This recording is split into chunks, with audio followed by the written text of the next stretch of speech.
Dulu itu balapan liarnya di Jalan Mojani. Sekarang? Balap aja orang kerjaan orang itu. Nah, sekarang balapan liarnya ini lebih menarik lagi. Nanti mas stand up komedi ini podcast. Tapi bolehlah ketawa-ketawa dulu ya. Itu yang memang sangat dibutuhkan anak muda Palangkaraya atau Kalimantan Tengah ini adalah tempat untuk mereka masa bisa menyampaikan pemikirannya tanpa dijustifikasi. Kita ini kan banyak penghasil sumber daya alam tapi tidak merasakan nikmatnya. Nah, mudah-mudahan penghasil batu bara dan sawit yang banyak ini kayak kita. DBH-nya kenapa kecil? Nah, itu juga Tengah. harus dikirim. Aduh. Ini tolong kita butuh lebih banyak beasiswa perbaikan jalan, terutama masalah sanitasi ya. Sanitasi. Di pedalaman sana termasuk blind spot, Bro. Kita ini masih banyak nggak ada sinyal. Iya, baru Starlink berjalan juga, cuman minta tolonglah DBH-nya dari pemerintah pusat lebih banyak. Ya, itu setuju. Supaya bisa mendorong program-program. Ya, setuju. Ini juga berat pemerintahan kita. DBH ini kon-kon singkatan dari dana bagi hasil. Kita belum punya tempat sertifikasi bahasa Inggris untuk tes IELTS ataupun TOEFL yang resmi untuk beasiswa yang offline di Kalimantan Tengah. Kita tidak punya IDP, tidak punya British Council, IF pun juga belum punya. Jadi dulu, ketika pemilihan Kades ini, kita bisa dapat CV-nya. Kalau perlu, lampirkan portofolio si calon Kades ini. Betul. Nah, jadi ketika, dan di-upload di situs resmi, misalnya punya tempat di desa tersebut. Jadi dari tingkatan desa kita bisa cek portfolionya apa. Nah, portfolio ini kan hal yang tidak bisa ditipu dan bisa di-cross-check. Betul. Nah, kalau kita hanya tahu dia namanya dari spanduk, mohon maaf kan kita tidak semuanya punya waktu untuk tahu bahwa dia ini ngapain kan sebelumnya, 10 tahun sebelumnya.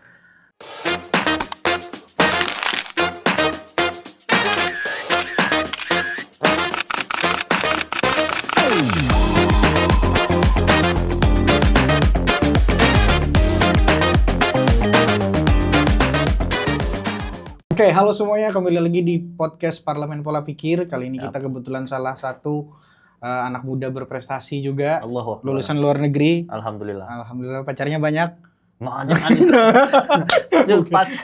Pacar harus satu aja. Istri satu saja, walaupun boleh 4. Oke, Bung Hafiz, boleh perkenalkan dirinya. Ya, sebenarnya kita semua hanya mencintai satu orang, kayak gitu kan, karena sesungguhnya kita tidak akan mampu itu 4. Nah, jadi salam kenal semuanya, teman-teman semuanya, sebuah kehormatan yang bisa gabung di podcast Parlemen Pola Pikir. Nama panjang, cukup panjang, Hafiz Hidayati Saputra, bisa dipanggil Hafiz saja. Kita alhamdulillah di sini bisa ketemu Bung Rifa ini karena kita dengar-dengar dia ini adalah salah satu duta, yaitu duta celana pendek. Cukup itu aja lu, Bro. Nanti masuk ke dalam. Kita sibuk sekarang ini dalam program pengembangan pemuda ya, pengembangan pemuda. Kemarin kita baru kolaborasi juga, teman-teman bisa lihat di Instagram Langkah Inovasi Indonesia dan Parlemen Pola Pikir. Kemarin kegiatannya namanya Sekolah Kepemimpinan Dasar.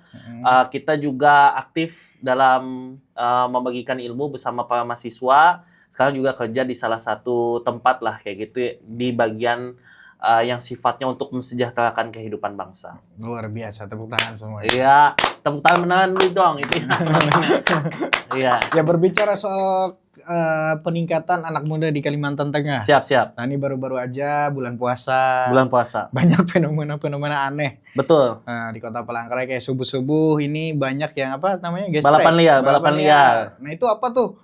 Bung Hafiz memandang itu dari kacamata Bung Hafiz. Jadi sudah 3 tahun ini semenjak saya pokoknya pulang kuliah S2, selalu saya sampaikan di materi-materi itu terkait masalah balapan liar. Dulu itu balapan liarnya di Jalan Mojani. Sekarang? Balap aja orang kerjaan orang itu. Nah, sekarang balapan liarnya ini lebih menarik lagi di daerah sekitar Masjid Kecubung. Nah, ini kan sebuah keanehan ya, dan saya pun bagi anak muda sekarang, tolonglah balapan liar itu tidak ada keren-kerennya, karena ketika kalian jatuh dari motor maka kalian tidak akan tampan lagi. Menyusahi kuitan pasti. Kemudian yang kedua, tidak jadi mencerdaskan kehidupan bangsa. Dan cita-citanya jadi Polri, TNI tidak bisa itu. Karena patah tulang kayak gitu kan. Malah jadi apa ya? Nah, itu Tuhan yang tahu.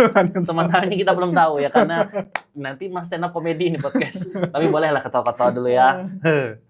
Oke, ini juga ya tadi ini karena apa masalahnya? Jadi orang banyak suka balapan liar. Iya, balapan liar. Balapan liar ini sebenarnya begini, kita di Palangkaraya ini semua ide kreatifnya banyak. Oke. Cuman kita ini memang membutuhkan tempat yang bisa membuat kita menunjukkan aktualisasi diri. Nah, sayangnya memang banyak cita-cita ini jadi penerus MarQuest. Tapi mungkin bisa satu terkendala modal, kemudian tidak ada fasilitas. Nah, mungkin ini kita dorong juga pemerintah. Bagaimana lah menyiasati anak-anak muda nih mau cita-cita membalap? Apakah ada beasiswa balap kah? Ataukah memang kita sekolah balap lah kayak gitu di Jawa kan? Karena memang kalau memang dia punya bakatnya bisa membalap, kan kita punya sirkuit Sabaru tuh. Apakah memang sirkuit Sabaru tuh nanti dibuat acaranya memang khusus untuk coaching klinik spesial untuk balapan yang serius? Karena kalau kayak gini kesian, bisa tertabrak ibu-ibu, kakek-kakek, orang jalan, ojol. Nah, jangan sampai kematian-kematian yang seharusnya bisa dicegah itu malah terjadi akibat aktualisasi diri yang salah itu. Kayak gitu, Bung. Harusnya diwadahi dan juga disupport kayak gitu oleh pemerintah itu iya, tadi. tapi dipastikan lu anak ini benar-benar serius mau balapan. Jangan-jangan cuma mau balapan untuk validasi. Instastory ini yang parah ini ya. Selain itu apa masalah anak muda yang ditemui selama ini, selama aktif nih? Nah, memang beberapa kita alhamdulillahnya kan di kegiatan kepemudaan ini, Bro, kalau di Palangkaraya ini mulai pertama kali 2017. Kalau memang buat kegiatan besar, nama kegiatannya lu Pekan Integritas lu DPRD Kota. Nah, memang salah satu yang memang sangat dibutuhkan anak muda Palangkaraya atau Kalimantan Tengah ini adalah tempat untuk mereka masa bisa menyampaikan pemikirannya tanpa dijustifikasi. Nah, kenapa aku bilang seperti ini? Karena memang di tongkrongan-tongkrongan ini kan setiap ada orang bahasnya agak berat dikit, sedikit-sedikit Rocky Gerung, aduh, pasti narai kau tual. Kan seperti itu. Nah, padahal memang banyak sebenarnya anak muda ini yang punya daya kritis itu sebenarnya itu bisa menjadi pemimpin masa depan. Nah, kita lihat fenomenanya anak-anak muda yang kritis ini berangkat ke Pulau Jawa atau keluar provinsi yang lain, kadang-kadang tidak kembali lagi kayak gitu ke sini. Karena memang masa tempat mereka itu untuk mengaktualisasikan diri ini kesempatannya tidak banyak di Kalimantan Tengah. Nah, mudah-mudahan dengan munculnya podcast ini, kita kegiatan-kegiatan yang sudah dibangun oleh Parpol, nah ini bisa menjadi menunjukkan bahwa Kalimantan Tengah ini pun bisa berdaya saing yang sama kayak gitu, Bro. Tapi itu kegelisahanku. Sehingga memunculkan LII itu. LII ini berapa tahun sudah jalan? Kalau jalannya, kita pertama kali itu bulan Maret 2023. Itu mendirikan Kamufest pertama, sekarang sudah yang keempat. Nah, jadi habis bulan puasa ini akan Kamufest yang kelima. Jadi, kita memang fokus di bidang pemberdayaan pemuda, khususnya peningkatan indeks pembangunan pemuda dan pembangunan manusia dengan satu hashtag, Bro. Hashtagnya membangun Indonesia dari daerah. Ini muncul karena keresahan juga nih. Bagaimana supaya kita orang Kalteng, penghasil batu bara terbesar ketiga, tidak dianggap sebelah mata. Karena biasanya ditanya orang naik kuyang. Bukan masalah kuyang, kadang-kadang kita nih kenalnya gagak asap, kayak gitu kan, gabut asap, kayak gitu. Memang orang hutan sih bagus juga, tapi kan banyak orang-orang tampan seperti Bung Ipa juga kayak gitu di Kalteng ini kan. Yang orang harus tahu itu harus follow IG-nya, betul ya, kameramen ya. Iya, pokoknya iya aja lah dulu. Iya aja dulu. Nah, ini kan ada banyak lah. Tadi keresahan di indeks pembangunan, balapan liar. Ada juga fenomena baru nih. Apa itu? Di era post-truth. Betul, apa itu? Second account. Nah, ini katanya dia. Katanya kalau belum followan second account, belum mutualan, belum memiliki hubungan yang spesial. Betul sekali itu. Kenapa tuh? Sama ini aneh juga. Anak muda sekarang kenapa beranggapan kalau berteman di dunia nyata harus berfollowan di sosmed juga? Nah, ini itu aneh tuh. Malah terjadi permusuhan kalau tidak followan. Memang betul ini. Agak membingungkan nih budaya seperti itu. Jadi semenjak sebelum Covid kan waktu kita masih ingat, mungkin waktu zaman Pilpres Pak Prabowo lawan Pak Jokowi 2019, itu memang era post-truth sebenarnya. Jadi hoax di mana-mana, pertarungan yang isu-isunya yang memang kebenarannya masih dipertanyakan. Nah, cuman kalau kaitannya dengan post-truth ini kan artinya adalah sebuah kebohongan yang diulang-ulang menjadi sebuah kebenaran kayak gitu. Jadi orang tidak tahu lah fakta yang benar. Fakta yang terbelok lah. Jadi sebenarnya fenomena second account ini begini, karena mereka menganggap bahwa Instagram ini first account adalah tempat untuk branding. Tempat untuk branding, di sana menunjukkan siapa dirinya kayak gitu. Kalau misalkan mau di-hire kantor, apalagi kan kalau kita mau daftar beasiswa, kadang-kadang di Instagramnya harus ditulis. Tidak mungkin nama second account yang aneh-aneh itu kan dijadikan sebagai terkoneksi langsung, tidak mungkin. Karena banyak second account ini namanya agak-agak aneh. Misalnya Sweetie Papi. Bisa juga kayak gitu, atau apalah kayak gitu. Pokoknya keanehan-keanehan. Telur mata gajah. Iya, macam-macam lah kayak gitu. Pokoknya yang aneh-aneh lah kayak gitu. Tapi ini tidak ada kaitannya dan dunia nyata. Nah, mereka ini begini. Jadi second akun ini, masalahnya begini. Kenapa aku bilang tidak dianggap secara dekat? Karena begini. Contoh. Di first akun misalnya kelakuannya adalah seorang yang suka sekali membaca buku. Nah, jadi di second akun ini tujukannya misalnya di sinilah dia misalnya jaranglah baca buku, lebih suka nongkrong-nongkrong kehidupannya ini. Nah, jadi makanya kita bilang waktu itu di acara itu benar juga baru ingat. Sampai sudah follow second akun baru dekat. Artinya memang real mengetahui situasinya. Nah, tapi sebaik-baiknya itu lebih baik kita punya first akun saja. Supaya kita ini bisa menjadi pribadi berintegritas sesuai yang diperjuangkan parpol. Utuh ya. Utuh kayak gitu. Jadi supaya kita ini nggak ditebak-tebak kayak gitu kan. Kita juga tidak menebak-nebak kayak gitu. Tapi tidak apa-apa, Gen Z, jagalah kesehatan mental. Tapi tidak enak kalau menebak-nebak. Nah, itu dia, itu betul itu ya. Ada tuh kawan kita tuh angguk-angguk juga nih. Tarik ulur jadinya. Iya, sudah sering itu terjadi tarik ulur itu. Di kota-kota sebutlah. Nah, itu tadi mengenai second account. Nah, first account yang tidak followan. Itu menandakan tidak berteman katanya. Bahkan bisa terjadi konflik di dunia nyata. Di TikTok lebih parah lagi. Yang lebih bahaya itu katanya tidak follow-followan di first akun, tetapi keluar jalan nongkrong. Aduh.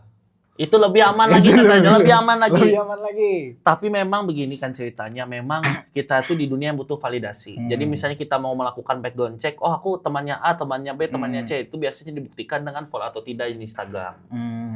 Nah, kalau mungkin dulu zamannya Facebook, zaman era senior kita di milenial atau Friendster sebelumnya bahkan atau batu. Sebelumnya lagi YM dan Mik33 kayak gitu. Atau Yahoo emailnya. Ya. Yahoo betul sekali itu ya. Betul. Nah, jadi memang masalahnya kita Gen Z ini, Bro. Mau tidak mau semua hal itu harus bisa divalidasi setidak-tidaknya melalui sosmed. Bahkan sosmed itu bisa menentukan daya tawar kita di dunia kerja kayak gitu. Siapa yang punya nama di Google di search engine bagus, ya pasti dia akan jauh lebih gampang untuk mendapat relasi. Kalau kita searching Google, ternyata dia ada beritanya aneh-aneh, misalnya ternyata pernah tertangkap maling pisang kayak gitu kan. Itu kan jadi kurang gacor lah kayak gitu, walaupun maling pisang termaafkan lah. Kalau maling pisangnya di hutan. Iya, termaafkan lah. Tapi ada juga orang yang paling baru apa nih? Apa? ABK. Oh iya yang itu. Diseludupkan. Iya. Sabu Yang 2 ton itu, 2 ton. Malah kena hukum. Ya itu kita sangat menyayangkan ya. Mudah-mudahan Pak Prabowo kayak gitu bisa memberikan amnesti atau bahkan mungkin bisa di SP3-kan aja langsung ini. Karena memang kita berkeyakinan tidak ada mens rea, tidak ada niat jahat lah dari sang ABK itu tadi, karena tidak mungkin juga kayak tampang ini punya narkoba 2 ton gitu loh. Atau kita bikin mens rea aja malam ini. Mens rea bisa tapi yang anunya tuh mungkin lagi di Amerika sana ya. Nah, ini kan aneh nih. Instansi kita negeri. Orang yang punya 2 ton dikira dia yang punya. Iya. Bukan dikira punya orang banyak. Tapi Kapolres yang punya satu apa tuh? Oh iya. Koper cuma dia konsumsi, padahal itu punya orang banyak. Enggak, istrinya kan juga tuh ternyata. Nah, makanya ini kan kecacatan logika zaman sekarang. Nah, memang ini kita berharap ya. Kita kan punya Menko yang bagus, ada Pak Yusril Iza Mahendra, Menteri Hukum yang saya lihat juga tegas, apalagi KPK nih diperkuat lah. Kulihat di zaman Pak Prabowo ini, mudah-mudahan ini bisa ditegakkan sebaik mungkin sehingga kelas masyarakat ini semakin meningkat.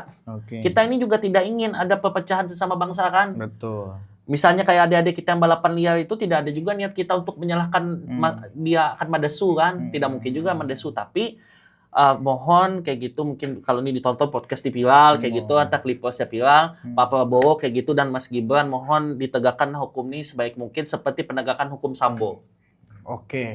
Kayak gitu harus diungkap lah seterang-terangnya kayak gitu. Boleh.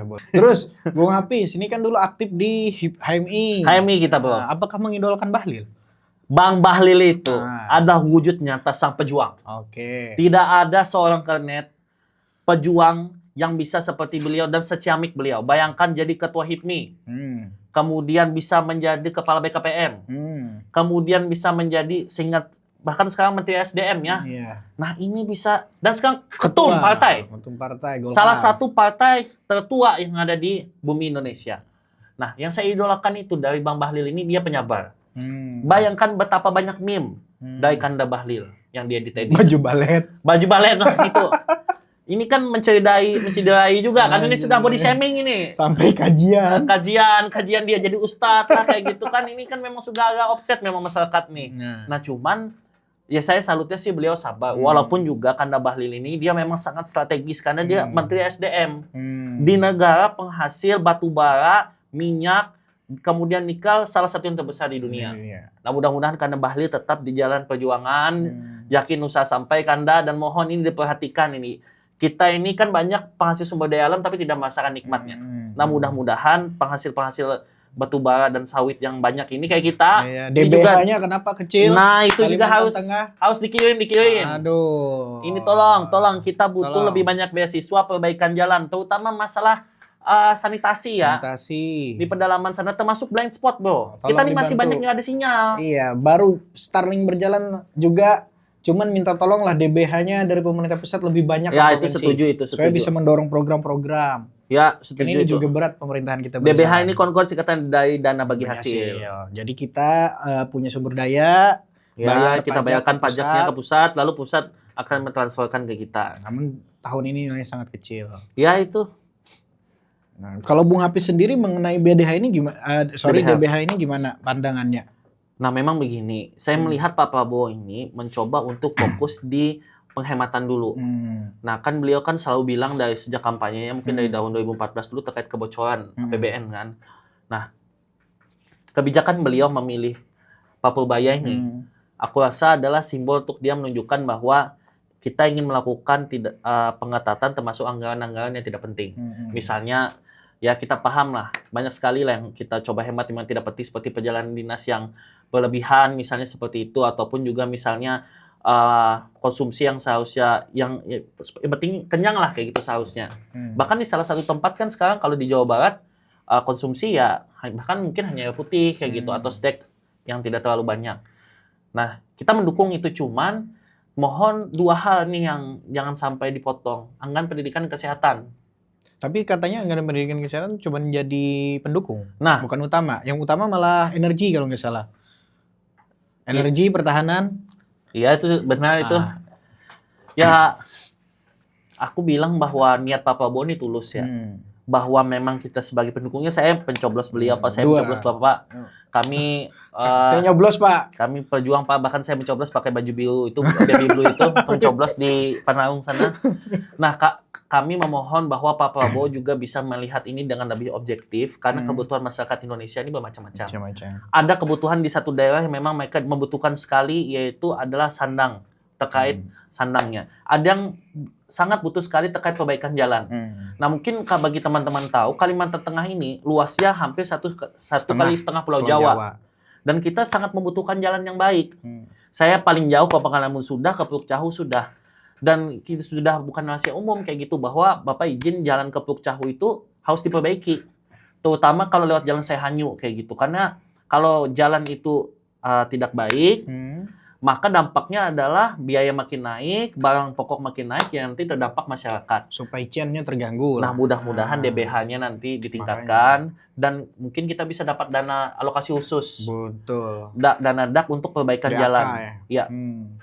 Karena kan banyak problem sekarang pembangunan nih di provinsi. Nah, tapi ada juga yang bilang DBH kita turun, APBD kita turun, DAK dan lain-lain. Ada suara-suara yang bilang, gimana kita pecah aja provinsinya? Setuju nggak kalau dipecah Kalimantan Tengah?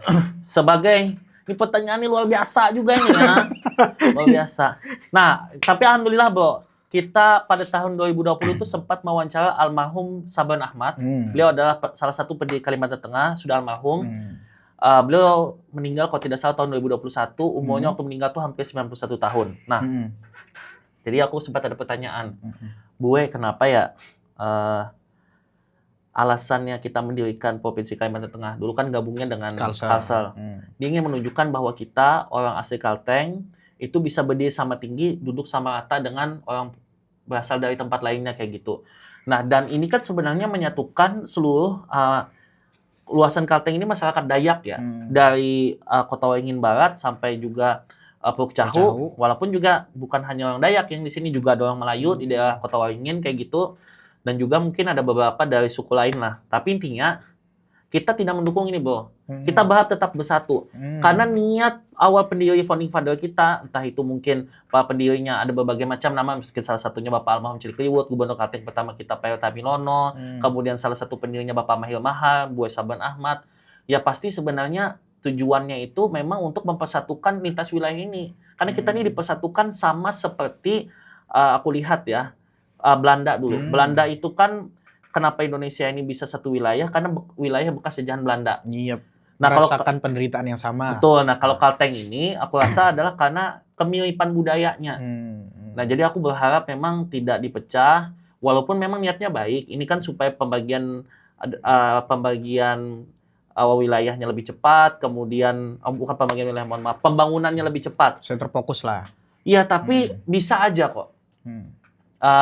Kalau saya secara pribadi, Kalimantan Tengah itu jauh lebih kuat ketika bersatu dibandingkan dipecah. Pendapatku. Kalau dipecah mungkin ada kesempatan jadi gubernur, Hafiz. Bisa jadi. Gitu. Tapi apabila Allah Subhanahu Wa Taala sudah mentakdirkan, bagaimanapun sulitnya kita bisa jadi gubernur. Amin. Minimal kan lu sudah pernah kan wakil gubernur BEM waktu di kampus.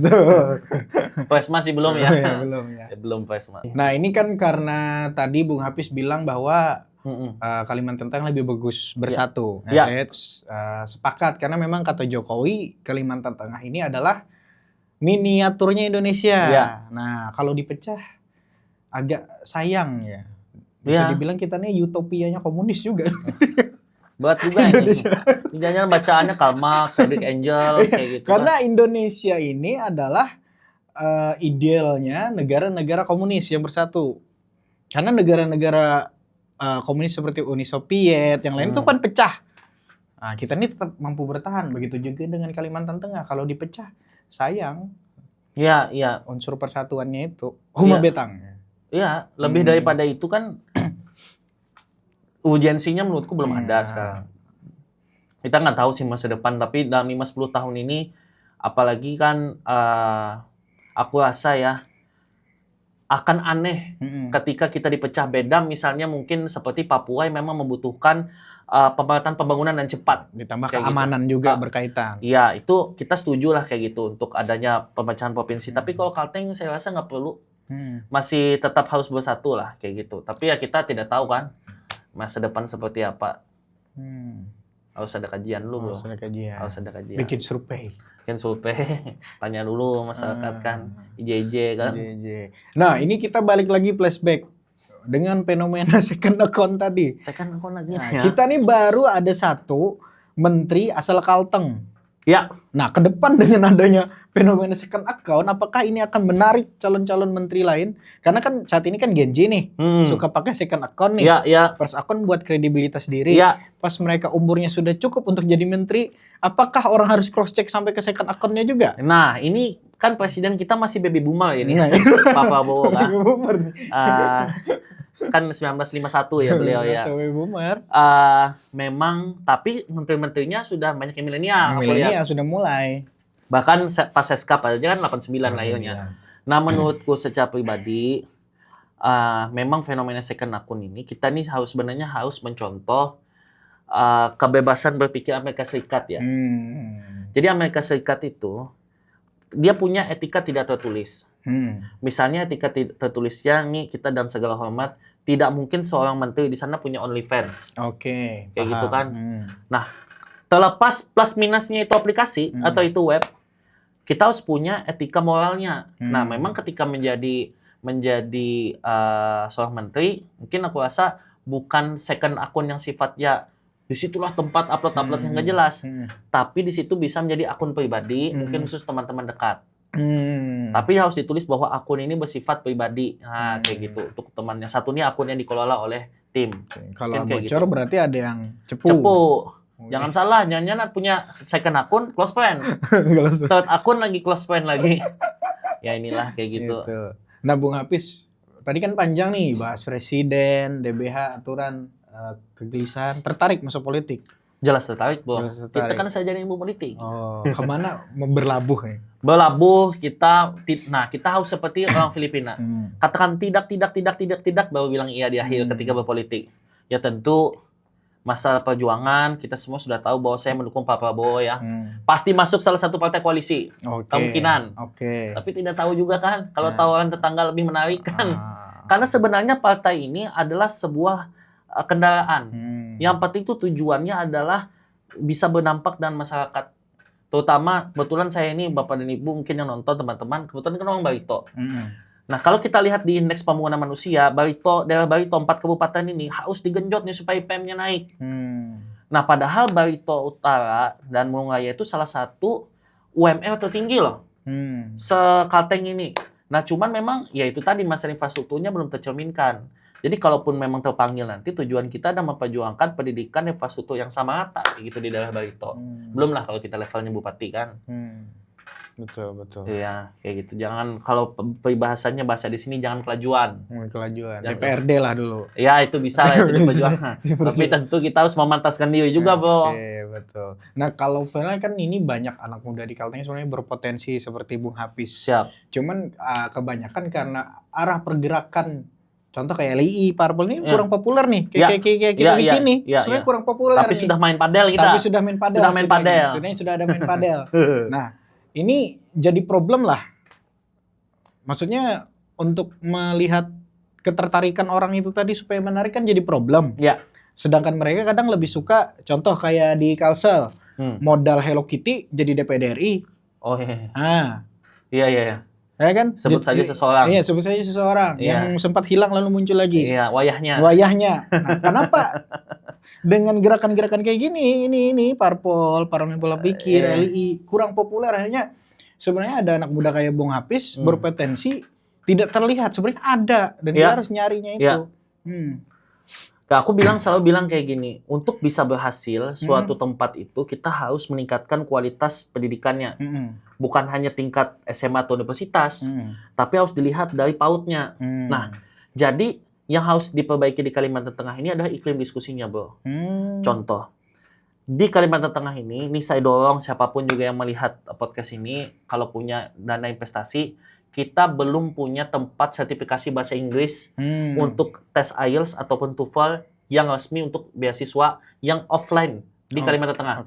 Kita tidak punya IDP, tidak punya British Council, IF pun juga belum punya. Nah, kenapa aku bilang ini penting? Karena dengan orang tuh mau belajar bahasa asing, ada urgensi untuk kuliah luar negeri. Ada urgensi untuk orang merantau. Lebihnya lagi, kita juga sekarang ini budaya diskusinya ini satu, kalau ada kawan pakai bahasa Inggris, kita cenderung untuk merespon dengan ya sambil dicandain. Kemudian kalau ada teman agak berat diskusinya, bahas madilog segala macam, dianggap terjebak masa lalu.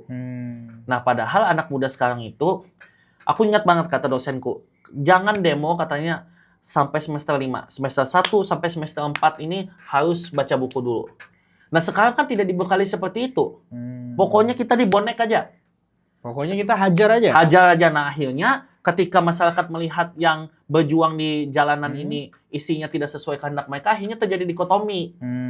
Ya, ngerti. Tidak usah yang nanti kamu nggak usah ikut organisasi, hasilnya gini-gini. Padahal itu semua itu terjadi karena kita memang belum memiliki yang guyup. Kalau di Jogja itu kita demo, kita bahkan dikasih makan. Waktu GJN memanggil itu kita ikut demo 2019, waktu itu memperjuangkan revisi Undang-Undang KPK ya waktu itu ya kayak gitu. Nah, memang aku merasa lah bahwa kenapa Jogja itu bisa jadi ada kota pendidikan, karena masyarakatnya tahu bahwa hidup ini juga harus punya etika moral. Nah, dengan di Palangkaraya ini nanti lembaga bahasa Inggrisnya ada, iklim diskusinya lebih baik, aku yakin kualitas kita pun akan semakin bagus dan kita akan memilih pemimpin yang memang berkualitas, bukan hanya karena popularitas. Betul. Viral belum tentu tanda apa? Kebenaran. Itu status WA kita kemarin ya. Kacau juga ini. Aduh, Allahu Akbar, Allah Maha Besar. Nah, ini kan problematika ya ketika ya betul, kondisi kita zaman sekarang. Kemarin aku diskusi sama Pak Jimli Asidik juga di Jakarta kan.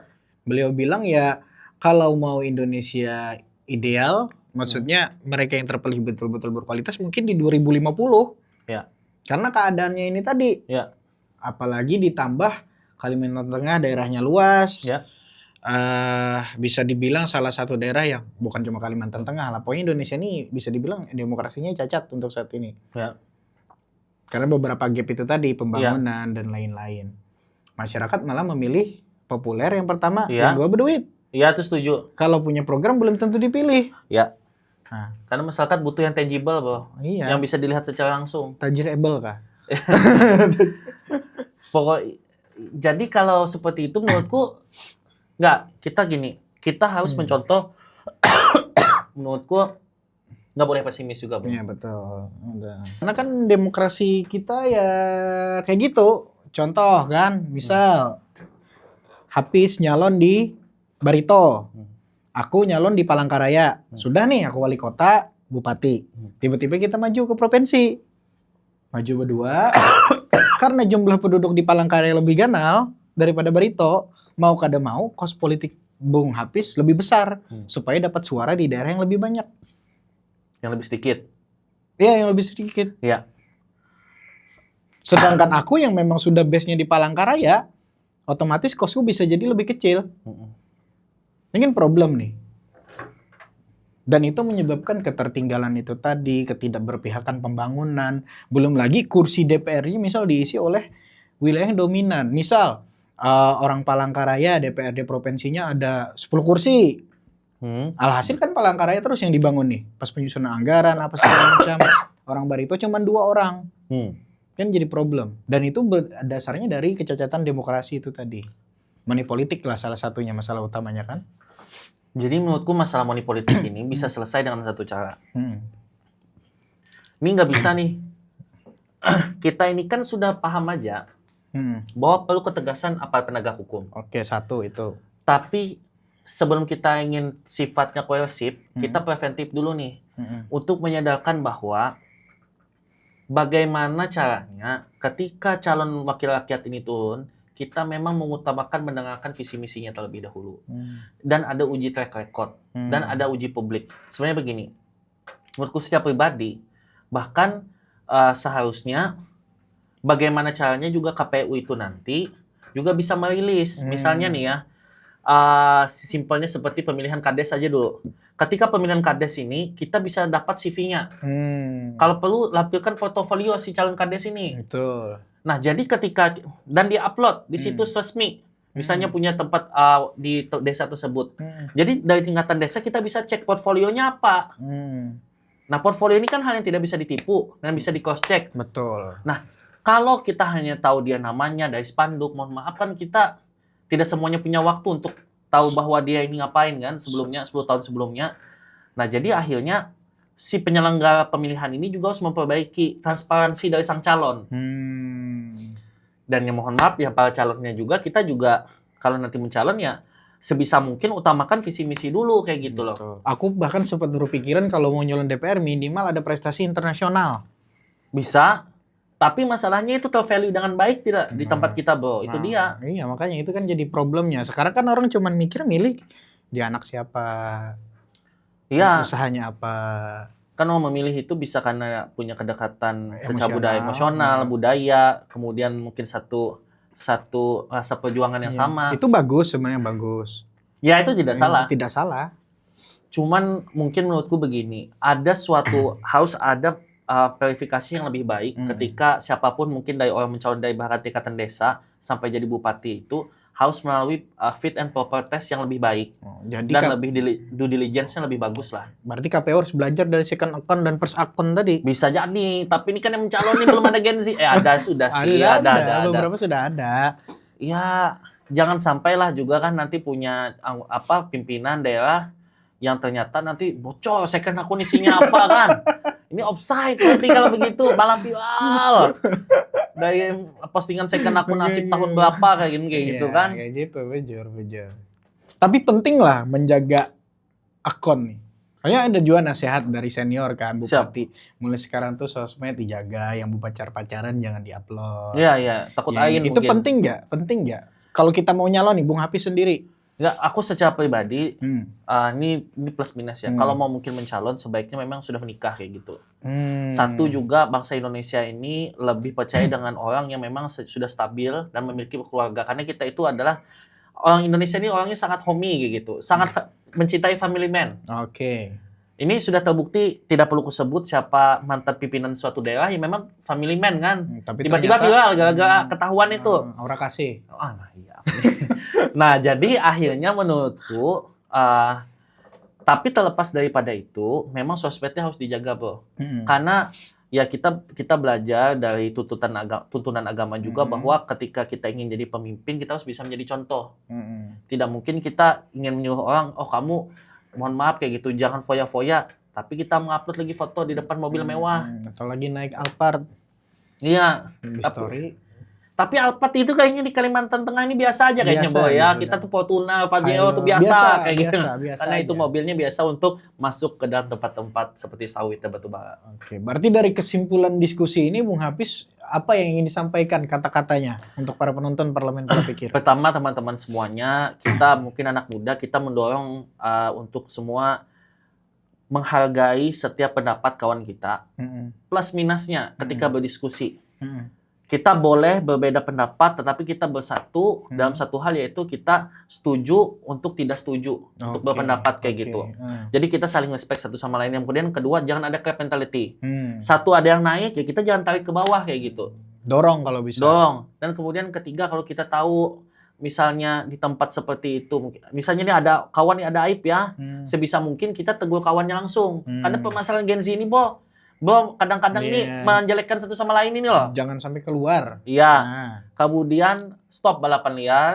Dan kelima, follow IG, Parpol, dan LII. Mohon di-follow teman-teman semuanya. Tapi aku sangat ingin untuk pemuda-pemudi Kalimantan Tengah, kita sama-sama jemput masa depan Kalimantan Tengah yang gemilang. Caranya apa? Dengan mensupport niat baik orang yang halnya positif. Tidak hanya diskusi. Kalau mau ingin balapan, jadilah pembalap yang memang profesional kayak gitu. Kalau aktif di seni, jadilah seniman yang memang bisa tampil membanggakan Kalimantan Tengah. Tidak melakukan vandalisme. Ya, kayak gitu. Pilok-pilok tidak jelas, kayak gitu kan intinya. Ya, jadilah orang baik di tempat yang baik, dan kita harus mau jadi orang yang ketika ada teman kita jatuh, kita tarik. Nah, terakhir, karena aku bilang seperti ini ke teman-teman semua. Berteman itu tidak ditentukan pada saat dia lagi happy atau berduit, tapi pada saat susah. Karena disitulah letak persahabatan itu diuji, Bro. Pada saat kawan ini susah, kita masih mau menarik dia atau malah kita membiarkan dia. Karena masih banyak yang kalau lagi di atas mau berteman. Betul. Setuju itu ya, mungkin ngamennya izin, prinsip, kalau kata Big Mo. Oke, terima kasih semuanya. Terima kasih semuanya. Follow IG kita juga ya, Bro ya.